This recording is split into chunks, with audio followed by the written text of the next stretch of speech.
This is the story of a 30-year search by U.S. intelligence agencies to perfect mind control. Some of those engaged in that search have agreed to talk about it for the first time. One said, "I think every last one of us felt sorry to attempt this kind of thing. We knew we were crossing the line." The search would be endless. From brothels, an agent says, we learned a lot about human nature in the bedroom, to the mystical rites of a magical mushroom ceremony performed by an Indian shaman, to a Spanish bull ring. The bull has had electrodes implanted in the brain and is controlled by a scientist. There would be victims.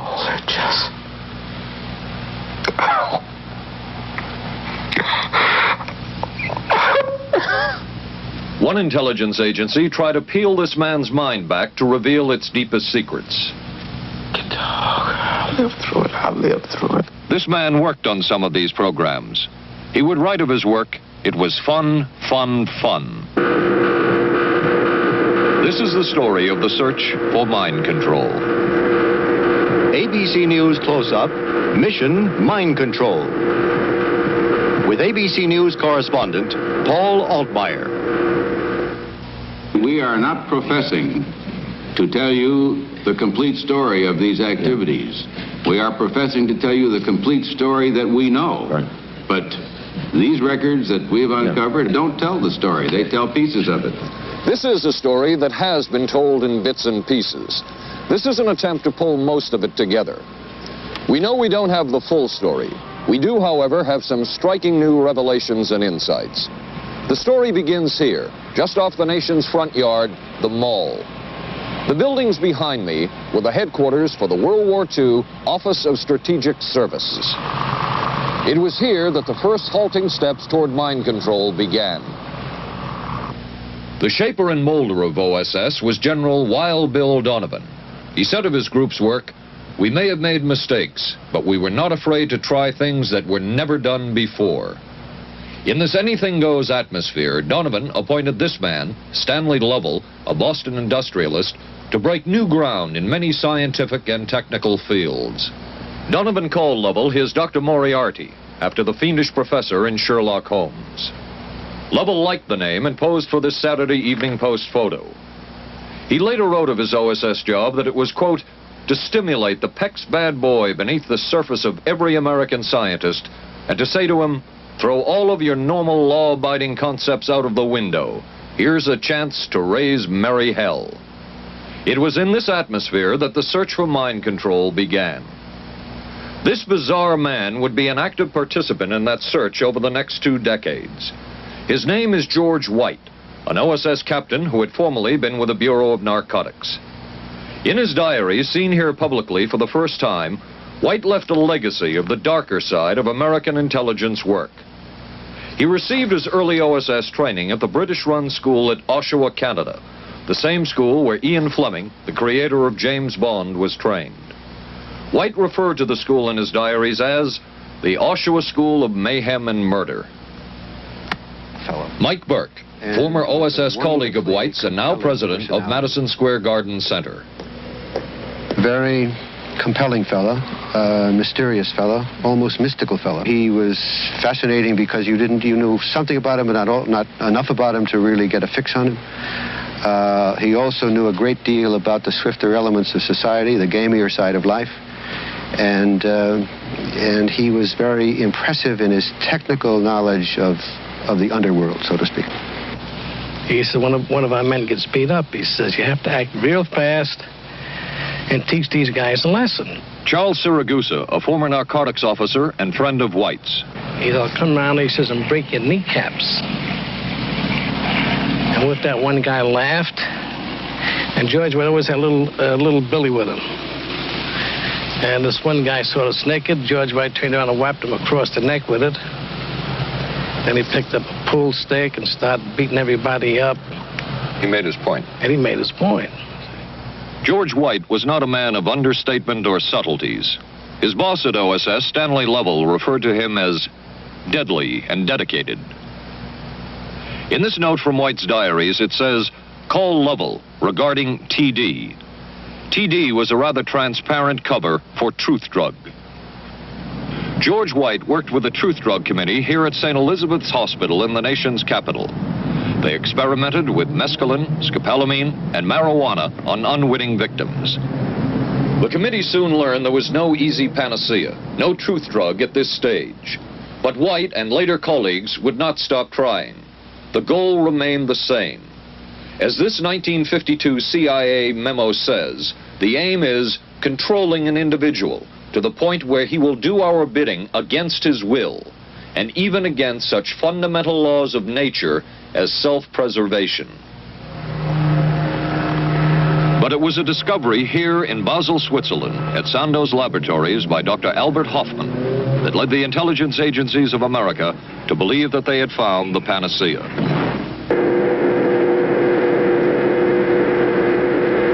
The discovery was lysergic acid diethylamide, LSD. The film that you see is considered by many experts to be the closest illustration of the effects of a hallucinogenic.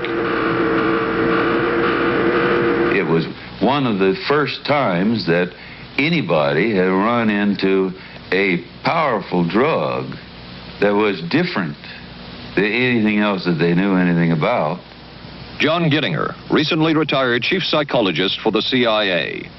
This is the first time Gittinger has been interviewed publicly. We could disable a whole city by putting a very small amount on a water supply. After all of these years of us, those of us who were involved in looking for this secret drug, this was the only thing that began to look for the first time like it might be something like that. The CIA's interest in LSD was intense. The worry was that the Russians would get hold of it. Were the Soviets into LSD?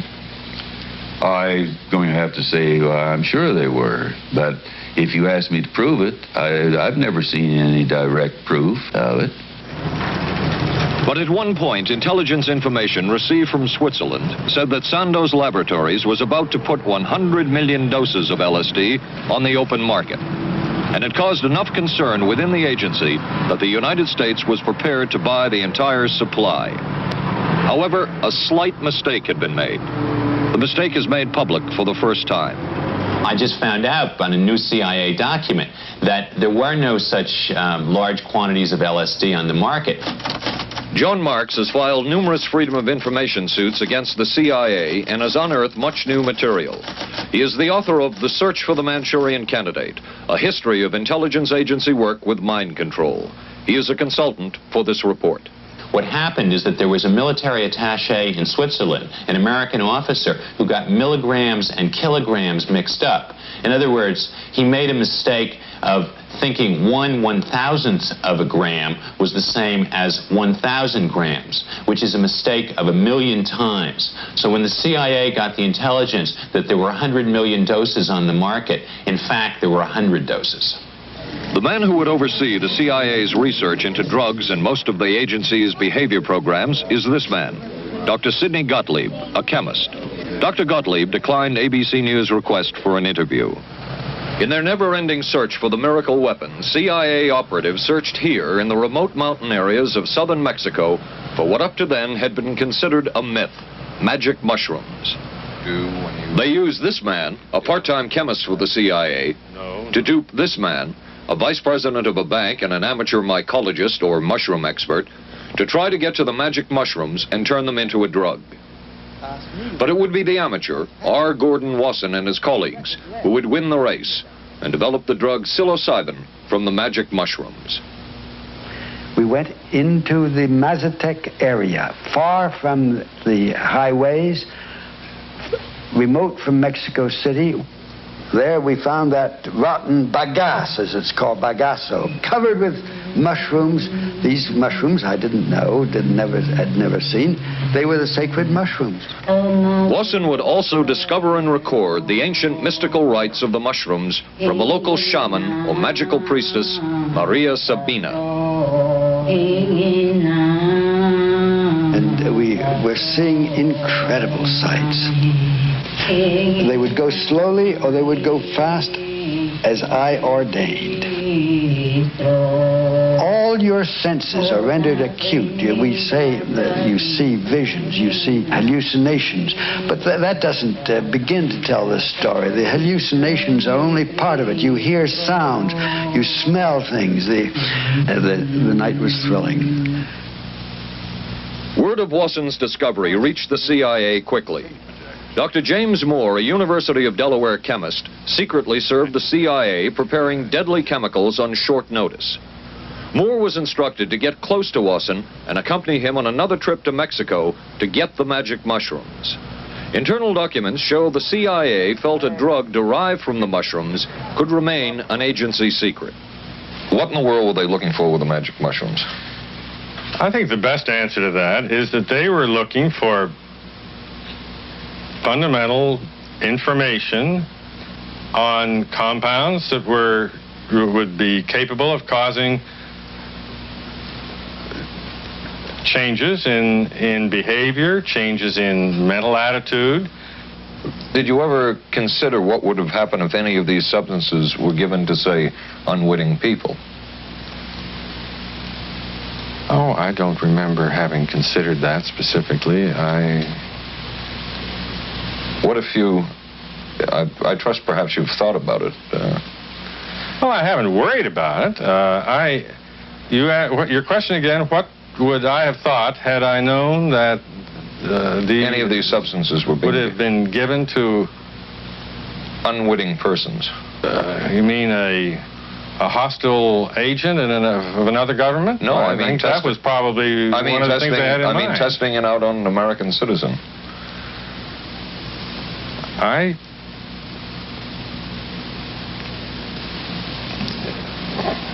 I guess I must seem very, very cold-blooded about this, but I don't recall ever having been very much preoccupied with that issue.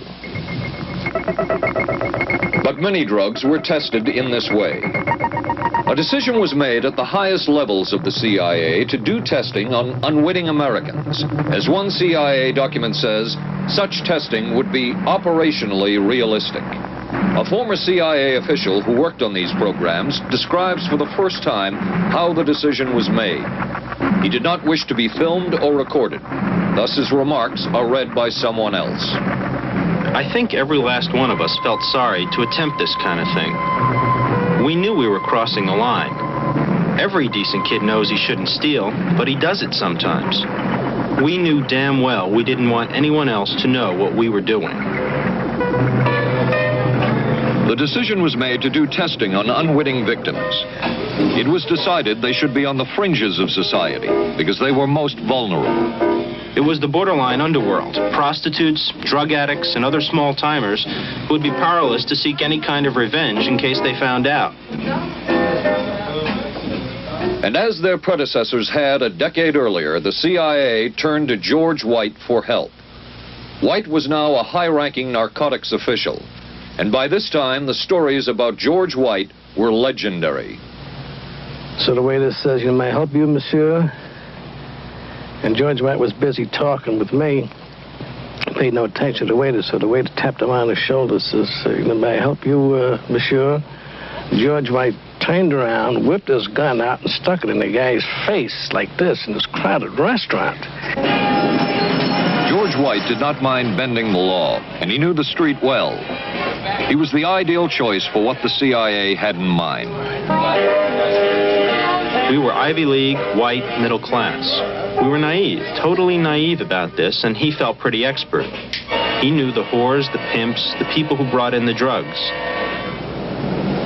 White set up so-called safe houses for the CIA in New York, here in Greenwich Village, and later in San Francisco, in this hotel, and in an apartment atop Telegraph Hill with a commanding view of San Francisco Bay. While the existence of these safe houses was disclosed last year, details of what took place within them has not been told. A former CIA official who worked in the safe houses reveals that they were used not only for drug testing, but to study sexual behavior and how it could be used to manipulate people. We did quite a study of prostitutes and their behavior. How do you take a woman who is willing to use her body to get money out of a guy to get him to talk about things which are much more important, like state secrets?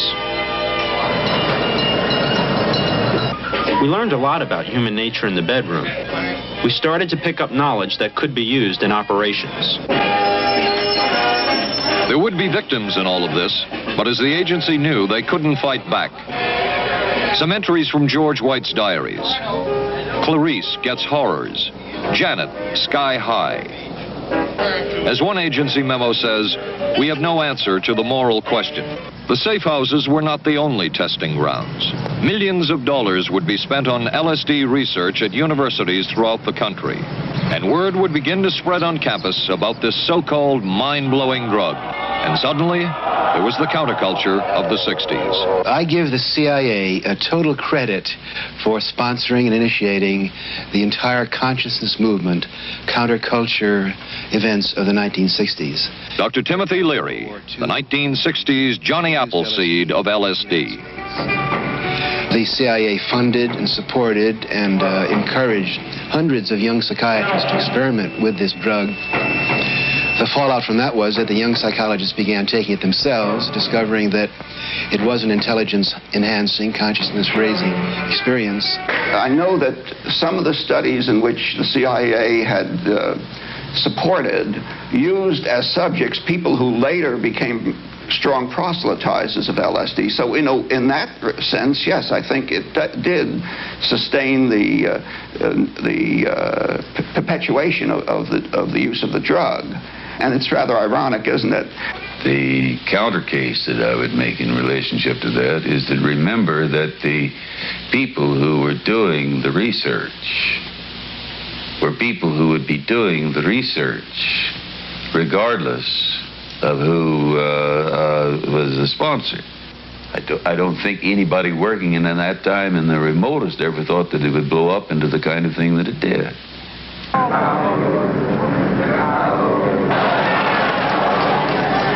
History will judge the role of the CIA and other intelligence agencies in unwittingly contributing to the counterculture of the 60s through their intense interest in LSD and other hallucinogenics.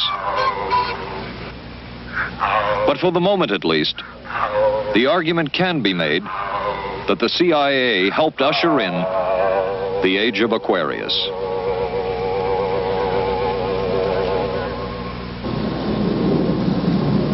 Covering a span of history such as we are in this report, one can get sidetracked by the so-called glamour and mystery of espionage work or by the exotic qualities of some drugs. But what you can't lose sight of is what all of this would mean in terms of individual human beings. There would be deaths, there would be long-lasting and harmful effects. The best-known case is that of this man, Frank Olson, a chemist employed by the Army Chemical Corps, who in 1953 was slipped LSD unknowingly at a meeting with CIA officials. Shortly after that, Olson went into severe depression. He ended his life at this New York hotel by diving through a shaded closed window in his 10th floor room. Frank Olson was the first known fatality in the CIA's LSD program. Olson left behind a widow, Alice, and 3 children, but it would be years before they learned the real story of his death. Shortly after his suicide, Alice Olson was visited by Dr. Sidney Gottlieb, the man who had administered the drug, and by Robert Lashbrook, his deputy, who was the last person with Frank Olson the night of his death. It was probably to check me out and see whether I was handling myself and handling the situation, whether I was hysterical. And I'm sure they left the house feeling ever so much better because I had been gracious and hospitable to them, so that I must have played right into their hand and made them feel fine. 23 years later, how did you feel about that meeting? My anger was unbelievable at how I had been duped for this length of time, and the anguish which was unnecessary. Anyone who knew during all of those years never told Alice Olson the real story of her husband's death. She would discover it by accident more than 2 decades later. In essence, it was a 22-year-long cover-up. Lyman Kirkpatrick was Inspector General of the CIA at the time of Frank Olson's death. But had not the Olson case occurred within the secret confines of the CIA, would not this case have been a prosecutable case? Perhaps manslaughter? I would think definitely prosecutable, and certainly from the point of view of Mr. Olson, why it should probably have been actionable. Frank Olson's suicide slowed down the CIA's testing of LSD and other drugs, but only momentarily. The CIA was not the only government agency interested in the possibilities LSD and other drugs presented for mind control. The Army Chemical Corps first started working with the CIA and then branched off on its own. It too tested drugs on unwitting victims, and a death would result. The case of this man, Harold Blower, a tennis pro, seen here with his daughter Elizabeth, is well known. In 1953, Blower was a private patient at the New York State Psychiatric Institute. He was given 5 injections of a mescaline derivative that was being tested secretly for the Army Chemical Corps. With the 5th injection, Harold Blower died. As with the Olson case, a 22-year cover-up followed, until finally the Army admitted the real details of Blower's death.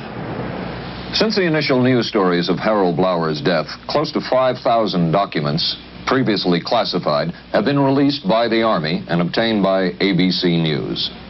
They provide valuable insight into Army activities at the time of Blower's death and where the Army went from there with their own drug testing program. From a previously classified deposition of Dr. James Cattell, who administered the mescaline derivative, on the purpose of the drug testing, to produce symptoms similar to those that you see in schizophrenia, on how much the patient knew about all this. We didn't delineate all the possibilities of what might happen because then you contaminate your experiment. Cattell then relates that he never even knew what drug he had given Harold Blower because of the secrecy of the Army experiments. We didn't know whether it was dog piss. This was secret. This was a secret. We weren't in on it. We asked Blower's daughter Elizabeth for her reaction. What? How can anybody react to that? I mean, that is so far from what you'd expect from a human being, never mind a doctor, never mind a professional specialist who's supposed to care about people's minds. It's unbelievable. A suit filed by Elizabeth Barrett against the Army Chemical Corps is now pending in federal court. Other Army experiments continued on mental patients around the country. Work done at the Tulane Medical Center in New Orleans involved several drugs, hallucinogenics, and electrodes implanted in the brain. The chief researcher was Dr. Russell Monroe, now head of the psychiatry department at the University of Maryland. These are various progress reports written by Dr. Monroe and recently obtained by ABC News. From one of the progress reports, a report of a woman who had electrodes implanted in the brain and was then given LSD and other drugs. She became agitated, cried, lapsed into a trance-like state.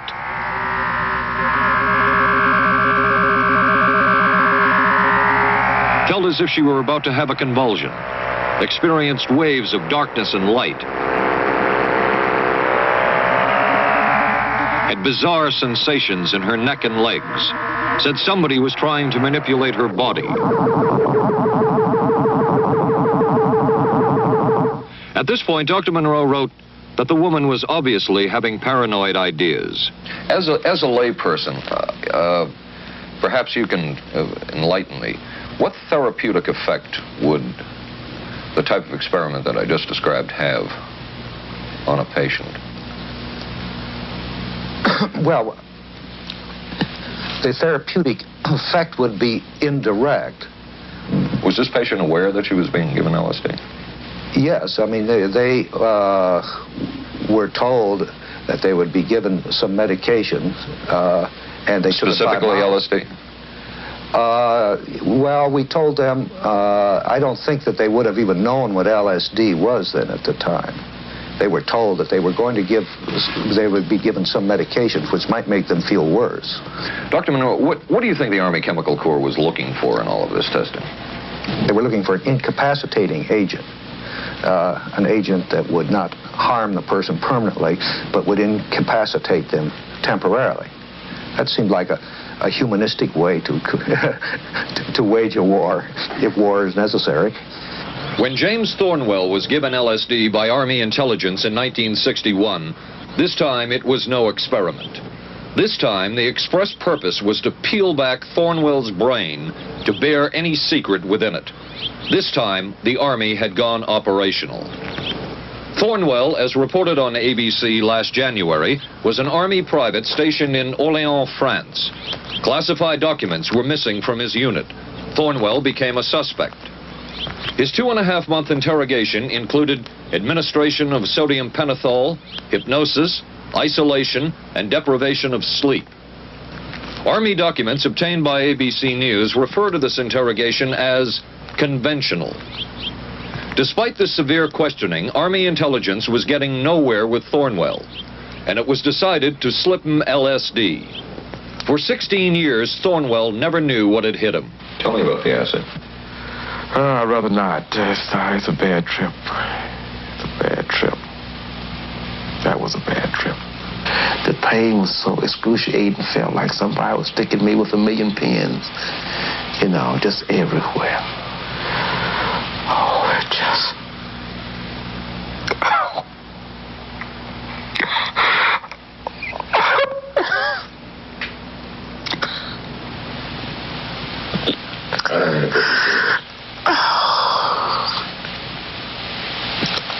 You want to stop for me?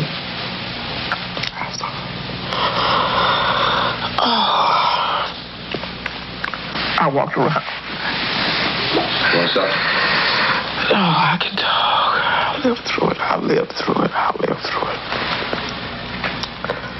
it. No charges were ever brought by the Army against Thornwell. He was discharged for psychological disorders. But an Army psychiatric evaluation of Thornwell obtained by ABC News, one which was done prior to Thornwell having been given LSD, says of him, fairly cooperative, oriented, alert, and gave no evidence of psychosis or depression. From the Army's point of view, this type of LSD interrogation was a success. Other documents refer to the exploitability of interrogation subjects, cracking them, keeping them off balance mentally, and providing an economical, speedy, and productive aid to interrogation. From James Thornwell's point of view, it was no success. Thornwell still has serious problems. He's run through 2 marriages. He maintains he can't hold a job, can't concentrate, has nightmares, and feels socially and emotionally isolated. Last fall, Thornwell filed suit against the government in federal court. In a moment, we will examine the closest experimentation to brainwashing that we have uncovered.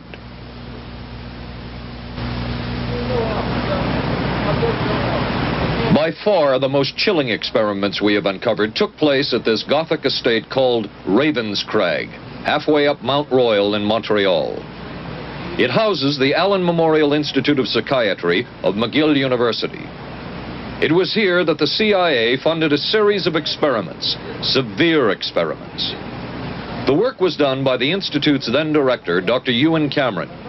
It is the closest experimentation to brainwashing yet disclosed. His work, unprecedented in psychiatry, consisted of 3 areas which he called sleep therapy, psychic driving, and the ultimate depatterning. Dr. Maurice Dongier, current head of the Allen Memorial Institute. In his psychic driving, so-called type of therapy, he would give the patient intensive electric treatment in order to make the patient regress deeply, become forgetful, and then he would attempt to implant new ideas in the mind of the patient. Now, to a layman, it would appear that Dr. Cameron was trying to take the slate and wipe it clean, the slate being the mind. In other words, brainwashing. Exactly, that's a very good comparison. Brainwashing. Yes, Val Orlico of Winnipeg, Canada, the wife of a member of the Canadian Parliament, was a patient of Dr. Cameron's. She entered the Allen Memorial Institute because of severe depression. She describes for the first time publicly the LSD therapy and psychic driving treatment that she was given by Dr. Cameron. And then the drug began to take hold very rapidly because it was an IV injection, and things became very furry and very frightening, and had a lot of sensations that it's very difficult to recall. Nobody explained it to me. Nobody ever asked me if I was willing to do it or anything. He had this feeling that he would be able to get through the resistance of illness and to reach deep changes very quickly. Did he? I don't think that when you look at that in retrospect, the hopes that he had have been in any way fulfilled. But Cameron would plunge on. The next step was what he called psychic driving. This involved almost endless tape-recorded messages and more drugs for the patient. Cameron wrote that this was the way to make direct controlled changes in personality. I thought this was the coldest and most impersonal treatment that anybody could give to anybody in the world. And I became more and more despondent and more angry. I just became so despondent that I thought I can't live like this any longer. And I thought I would just go out and throw myself underneath the cars on McGregor. I stood on the curb of that street and I stood there and I thought, okay, go. Okay, go. And then I thought, what if you're not killed? What if you're just maimed? What if you don't die and you live and you can't even talk anymore? And I couldn't do it. The most severe technique Cameron used was de-patterning. He described it as breaking up the existing patterns of behavior by means of intensive electroshock therapy with prolonged periods of sleep.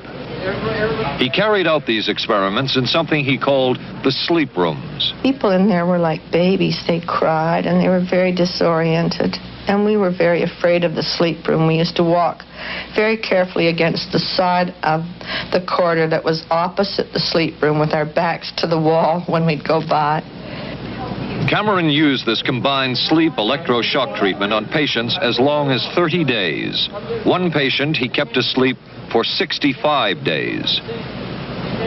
Cameron retired, and his successor, Dr. Robert Cleghorn, ordered a follow-up study on the patients treated with Cameron's de-patterning method. It showed that it was no more beneficial in its result than the use of more conservative methods. But the follow-up study showed that 60% of those who had been de-patterned still had amnesia for periods of anywhere from 6 months to 10 years. That's quite a memory loss, isn't it? That is a memory loss. Indeed it is. It's I think, more than desirable. In retrospect, does Dr. Cameron's experimentation and his treatment appear harsh? I would say yes. I mean, this forceful type of approach that I was describing to you is definitely, it can be said that it's harsh. I wouldn't call it harsh. I would say it was harder on the staff than it was on the patients, because these people had to be fed and they had to be cared for and they had to be given sufficient fluid and food and toileted and so on and so forth. It was a very difficult thing for the staff to follow these patients properly and see that they did well. Well, I'm glad he was concerned for the staff. But damn it all, I wouldn't. I could have maybe had a different kind of life. And that makes me angry and sad, and I don't know how to explain how I feel, really. I just.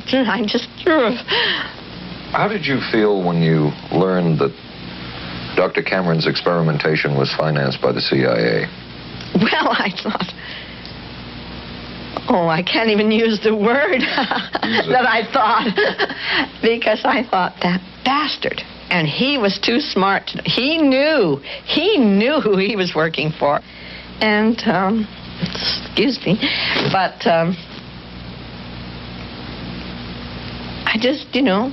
I just can't, sometimes I can't believe it. and yet I know it's true. If you had the opportunity to say something to the people at the Central Intelligence Agency who financed this study, what would you say? I realize the CIA is a very important organization and they have a very important job to do. But God, it surely doesn't have to be done on people who are totally incapable of knowing what's happening or having any defense against it. And I can't imagine the mentality of people who would do this. I just can't. As for Dr. Cameron, he died in 1966 while mountain climbing. A colleague wrote of Cameron, "For him, the ends justified the means. And when one is dealing with the waste of human potential, it is easy to adopt this stance." Dr. Cameron seemed ideally suited for what the CIA had in mind. It was the Cold War, and especially the trial of Joseph Cardinal Mindszenty, who was forced to testify in a Hungarian court that he was a spy. And then later, the Korean War, with the coerced and mainly fraudulent confessions of American servicemen. My information took place on the... That would spark intense interest in intelligence circles about brainwashing. The CIA secretly commissioned a study of communist brainwashing methods at the Cornell University Medical Center. A leader of that study was Dr. Lawrence Hinkle. He explains first the Russian method of controlling and breaking a person. Absolutely isolated from everyone else, with one man whose job it is to get you to write the extent to which you are a criminal. In this setting, you can get people to do most anything, do you see? Because you don't have to lay a hand on them. And by the time you get through and you go up before the judge, the fellow says, "Were you a spy?" He says, "Yes, I was a spy." The Chinese never really had this kind of a state police system. They would get him in, and all this fellow does is ask you to write, rewrite, and talk to him about your whole life. He graduated from pilot training in 1949. While the purpose of the study was to find out about communist brainwashing techniques, CIA documents show that the agency was interested in developing mind control methods of its own to precondition and control Chinese living in this country to be sent back to their homeland as CIA agents. What do you think they were looking for? Well, I think they weren't looking for agents or anything like that. Yet the agency's perception of the work you were doing, in CIA documents we have examined, it says that the project that was being done here, they intended to use everything learned about the new agents to induce them to, quote, to perform acts of a complex, purposeful nature. Yeah, but that was never done. The effects of which may be out of keeping with the individual's previous behavior. That sort of thing was never done. Those people were not, that was, when they first came here, the first people they sent up to see us, you see, were operational type people from the CIA with some rather wild ideas. Okay, this is their perception of it, if I could just continue. No, it wasn't their perception of it either. No, it wasn't. Dangerous to his being, contrary to any previous consciously expressed intentions and interests, contrary to the good of the individual, and subversive to the goals for which he is consciously working. I understand all this talk. But the situation was, you see, those things were never done because of wise people on both sides. We not able to do this nor interested in it. They were, though. Some of the low-level people were, but the high-level people were not, to tell you the truth. But documents clearly show that the CIA was attempting to develop agents over whom they had as much control as possible. Agents who would perform tasks contrary to their own good. Normally conditioned American who's been trained to kill and then to have no memory of having killed. His brain has not only been washed, as they say, it has been dry cleaned. Is a Manchurian candidate, controlled by others to do things against his will, possible? It was a remarkable film because, as far as I'm concerned, it made something totally impossible seem absolutely credible. I would say the answer is yes, but there are many qualifications to that. Dr. Milton Klein, a psychologist, a clinical and experimental hypnotist, and unpaid consultant to the CIA.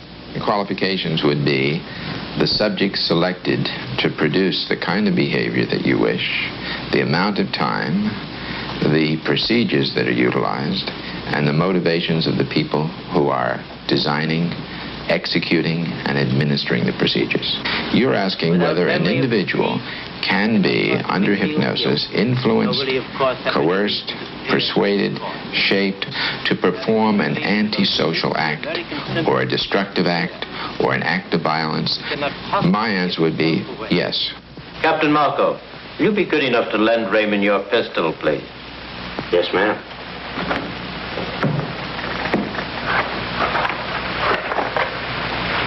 Thanks, Ben. Sure, kid.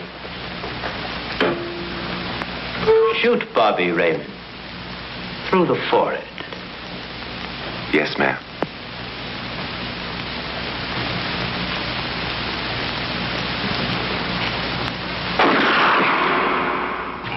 How valuable a tool can hypnosis be in the intelligence field? None whatsoever. It has absolutely no use because nobody's ever been able to do that I know of, do it in an operationally feasible way. I'm not in any way saying that hypnosis doesn't take place. I'm not saying there's nothing to it. I would say that most government agencies concerned with intelligence operations have been looking to hypnosis as a tool for a variety of purposes, one of which is to carry out and to execute certain intelligence operations on a basis where they would not have to rely completely on some of their own emotional reactions. Actually, would that entail murder? It could, if you consider that an act of killing someone under circumstances of war is murder. I think one has to define what that means. Under circumstances of peace. Under circumstances of peace, it would be murder. Another former CIA agent says that Fidel Castro at one time was considered as a possible target for a Manchurian candidate. Castro was naturally our discussion point. Could you get somebody gung-ho enough that they would go in and get him? But if you have 100% control of a guy, you have 100% dependency. If something happens and you haven't programmed it in, you've got a problem. So in the end, it was decided that a Manchurian candidate was not feasible. But the search for mind control continued. But could the mind be controlled? Perhaps not. But is human behavior predictable? In this area, the CIA did make a significant breakthrough. A personality assessment system designed by the agency's chief psychologist, John Gittinger. It comes close to being able to predict how humans will behave. It's really a descriptive system, an attempt to try to describe personality in a relatively systematic way so that hopefully you can get some kind of an idea to predict what the behavior between different kinds of individuals. Gittinger's system had many uses in intelligence work. One was to draw personality portraits of world leaders.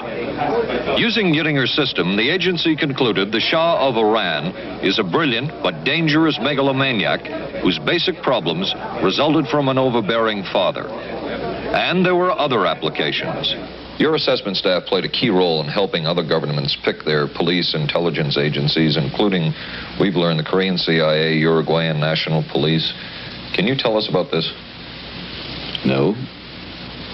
Author John Marks. The former #2 CIA man in Uruguay told me how in 1966 John Gittinger and an assistant traveled down to Uruguay and gave the tests in order to select members of the Uruguayan intelligence service.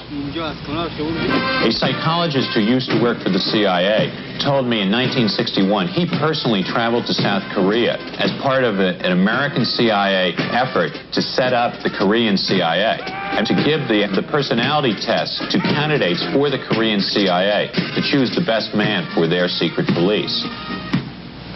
But one of the basic functions of Gittinger's system was finding the vulnerabilities of an agent, a double agent, or a potential agent. In its applicability to intelligence work, isn't the PAS system looking for a person's soft spot? Well, of course, the answer to that is yes, but I hasten to say soft spot. This is what I consider a negative word. Of the hundreds of behavioral projects undertaken by the CIA, Gittinger's appears to have been one of the more successful and more conventional.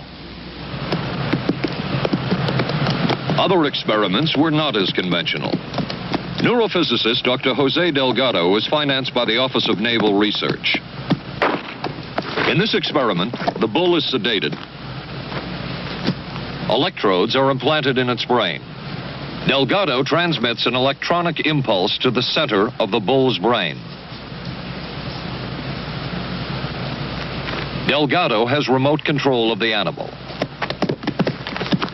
Recently released CIA documents refer to the feasibility of remote control of animals, and that special investigations will be conducted toward the application of selected elements of these techniques to man. Other areas were examined through the 60s and 70s. Brain surgery, psychosurgery, creation of amnesia, parapsychology, manipulation of genes. Even though past and present CIA officials have indicated this kind of work ended in 1963. Whole truth, nothing but... And one of those who took part in these programs. Thank you, sir. In 1977, the Senate subcommittee heard testimony from many of them, but the testimony was not that revealing. According to one of them, they agreed amongst themselves to keep the inquiry within bounds that would satisfy the committee.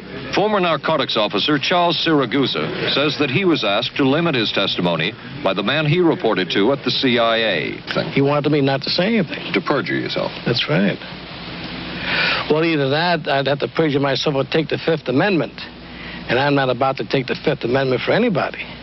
Okay. Former CIA chemist Robert Lashbrook testified he had no first-hand knowledge of the agency-run safe houses when, in fact, he supervised one of them. There was very little. And according to George White's diaries, was at a safe house when White conducted what he called an LSD surprise experiment.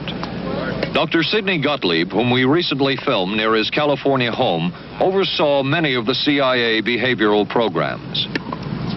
He retired in 1973 and destroyed the records of this work. In sort of a valedictory letter, Dr. Gottlieb wrote that he and his colleagues had been able to maintain contact with the leading edge of developments in the field of biological and chemical control of human behavior.